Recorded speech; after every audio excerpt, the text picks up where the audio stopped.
नमस्कार. माझं नाव squad leader Ajay Paranjpe. मी एअरफोर्समधनं सेवानिवृत्त आहे आणि मी योस्काईज एव्हिएशन सेंटर ह्या संस्थेचा फाउंडर आहे.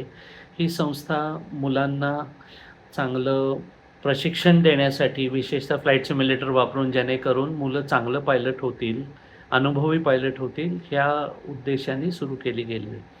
आत्ता जी बातमी आली आहे की श्री अजित पवार यांच्या दुर्दैवी मृत्यूच्या विमानाच्या अपघाताचा फ्लाईट डेटा रेकॉर्डरवर CVR हा परदेशी पाठवला जाण्याची शक्यता आहे.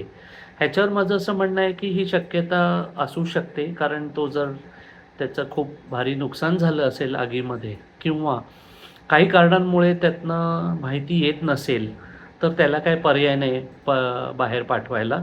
सर्वसाधारण हे जे ब्लॅक बॉक्सचे बनवणारे असतात कारखाने, त्या कारखान्याचे जिथे सर्व्हिस सेंटर असतात, तिथे हे ब्लॅक बॉक्स पाठवले जातात.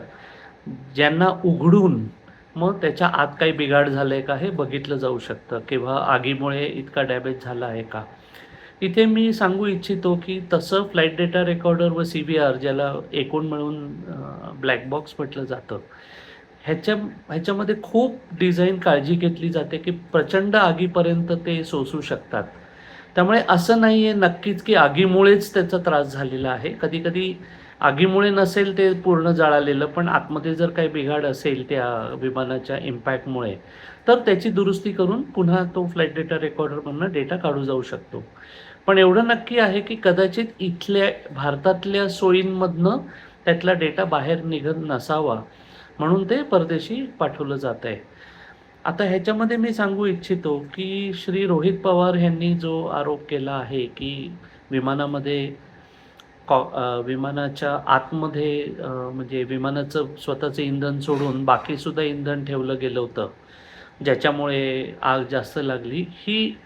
मी हे नाही सांगू शकत की ती ठेवली गेली होती का नाही, पण जर ठेवली गेली असेल, तर नक्कीच आग जास्त वाढू शकते आणि त्याच्यामुळे फ्लाईट डेटा रेकॉर्डरला डॅमेज होऊ शकतो का? तर येस, नक्कीच जास्त होऊ शकतो. पण त्याचा अर्थ असा नाही किंवा अजून हे कळत नाही आहे अहवालावरनं की तो इतका डॅमेज झाला आहे आगीमुळे की त्यातनं काही डेटा निघतच नाही आहे. त्यामुळे या सगळ्या गोष्टी जास्त आपल्याला जेव्हा कळतील तेव्हा ते गोष्टी जास्त क्लिअर होतील, असं माझं म्हणणं आहे. धन्यवाद.